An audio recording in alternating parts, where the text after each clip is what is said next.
भजन संहिता 17 आयत 14। अपना हाथ बढ़ाकर हे यहोवा मुझे मनुष्यों से बचा, अर्थात संसारी मनुष्यों से, जिनका भाग इसी जीवन में है और जिनका पेट तू अपने भंडार से भरता है। वे बाल बच्चों से संतुष्ट है और शेष संपत्ति अपने बच्चों के लिए छोड़ जाते हैं। इस संसार में भी हमेशा जो शरीर से जन्मा है वो शरीर है और जो आत्मा से जन्मा है वो आत्मा है। ये दो तरह के वंश हैं इस धरती पर, और शरीर और आत्मा का कभी मेल नहीं हो सकता, क्योंकि शरीर आत्मा का बैरी और आत्मा शरीर से। जो भी लोग आत्मा के अनुसार चलते हैं, यदि वे आत्मा के अनुसार भी जब चलते हैं तो वो खुद पाते हैं कई बार कि उनका शरीर खुद ही आत्मा में चलाए जाने के लिए उनको रुकावट पैदा कर देता है। उनकी सोच जो शरीर से आती है, या फिर वे लोग जो अब तक मसीह में नहीं आए हैं,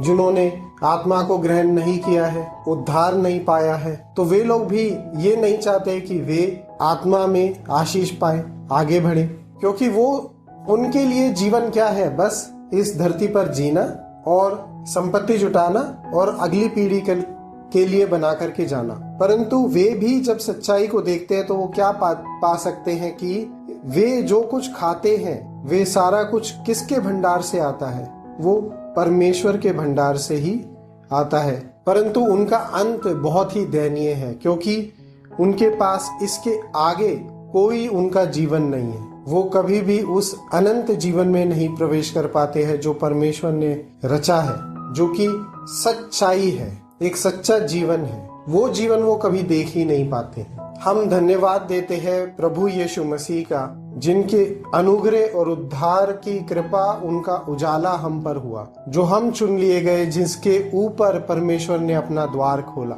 जिन भी लोगों के ऊपर वो अपना उद्धार का द्वार खोलता है और खोला है, हम बहुत बहुत धन्यवाद देते हैं प्रभु परमेश्वर का, और आशा रखते हैं कि और ज्यादा लोग इस उद्धार को पाए, नया जीवन पाए, नई सृष्टि बने और प्रभु में आशीषित हो। यीशु मसीह के नाम में आमीन। जय मसीह की।